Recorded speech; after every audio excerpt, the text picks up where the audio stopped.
আসসালামু আলাইকুম। আজকে আপনাদেরকে আমি আলুর দম রান্না করে দেখাবো। এখন শীতের সিজনে বাজারে অনেক নতুন আলু উঠেছে।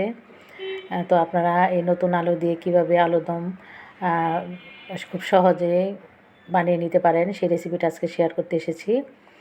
তো এই আলুর দমটা আপনারা রুটি, পরোটা কিংবা ভাতের সাথে খেতে পারেন। এমনিও খাওয়া যায়। আপনারা চাইলে বিকেলে নাস্তা হিসেবে খেতে পারেন। তো চলুন কথা না বাড়িয়ে রেসিপিটা দেখে নেই।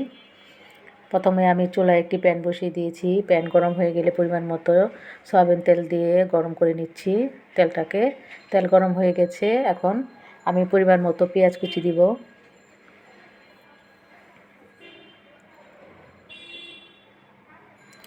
পেঁয়াজ কুচি দিয়ে আমি 2-3 মিনিট ভেজে নেব।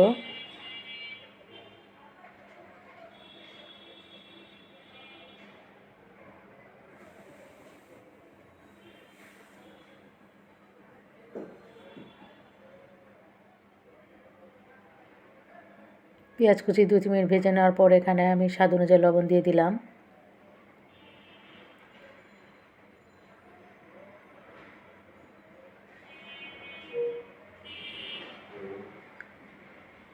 এখন আমি হাফ চামচ আদা বাটা, হাফ চামচ রসুন বাটা দিয়ে দিলাম। আদা রসুন বাটা দিয়ে আমি 2 মিনিটের মতো একটু ভেজে নেব। 2 মিনিটের মতো ভেজে নিলে আদা রসুন যে কাঁচা যে স্বাদ আর গন্ধটা চলে যাবে।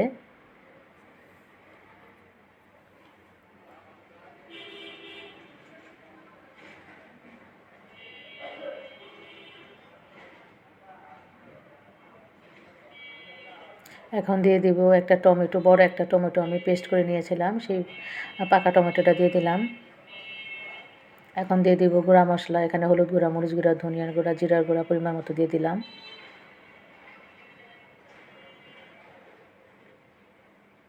দিয়ে খুব ভালো করে মশলাগুলিকে কষিয়ে নিতে হবে 4 থেকে 5 মিনিট মাঝারি আছে।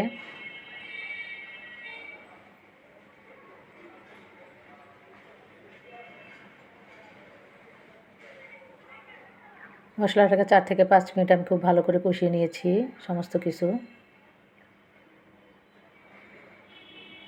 এখন আমি সিদ্ধ করে রাখা আলুগুলি এখন দিয়ে দিলাম। দেখতে পাচ্ছেন আমি এরকম আলুটাকে খুব ভালো করে সিদ্ধ করে এরকম মোটা মোটা করে কেটে নিয়েছি গোল গোল করে।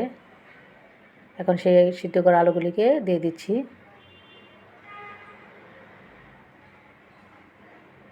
আপনারা চাইলে যে কোনো শেপে কাটতে পারবেন, আমি এটা গোল গোল করে কেটে নিয়েছি। সিদ্ধ করা আলু নিয়েছি।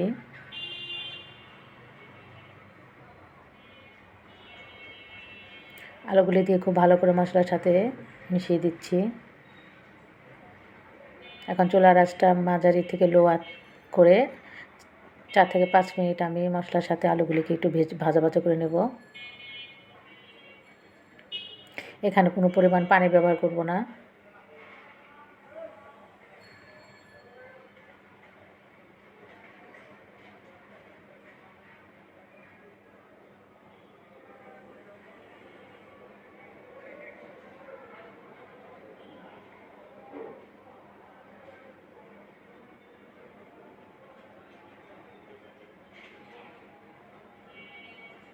আমার ভিডিও যদি ভালো লেগে থাকে প্লিজ আমার চ্যানেলটাকে সাবস্ক্রাইব করতে ভুলবেন না। আর আমার রেসিপিটা ভালো লেগে থাকলে একটা লাইক করবেন, কমেন্টস করবেন।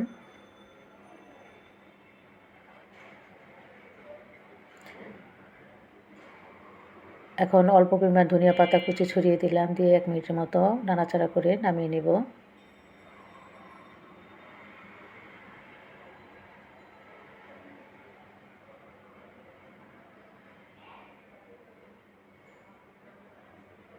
হয়ে গেছে। এখন আমি একটি বাটিতে আপনাদেরকে পরিবেশন করে দেখাচ্ছি। তো তৈরি হয়ে গেল মজাদার আলুর দম রেসিপি। আশা করি আমার রেসিপিটা আপনাদের উপকারে আসবে। আপনারা অবশ্যই বাসায় আমার এই রেসিপিটা A to Z ফলো করে বানিয়ে দিবেন। বাচ্চারা খেতে খুবই পছন্দ করবে সন্ধ্যা নাস্তা হিসেবে। রুটি পরোটার সাথে খুবই ভালো লাগে।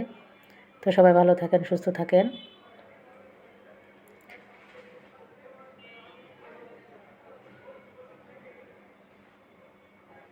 আল্লাহ হাফেজ।